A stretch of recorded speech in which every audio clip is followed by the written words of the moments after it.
finally kahapon na-resolve na ho ng COMELEC. At ang sinasabi, magkaibang entity yung donor at saka yung kumpanya.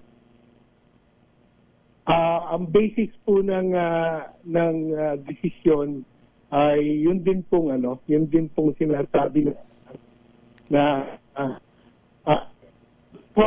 lang sa rason eh. Ang sinasabi po kasing rason, natural, ang pinagbabawal po yung natural and juridical person na may kontrata po sa gobyerno. So ang context po ng paliwanag na yon, kung Centerways po ang kumpanya na sinasabi na pagmamayari ni Mr. Lubiano at si Mr. Lubiano, dapat po in person, si Orenz Lubiano,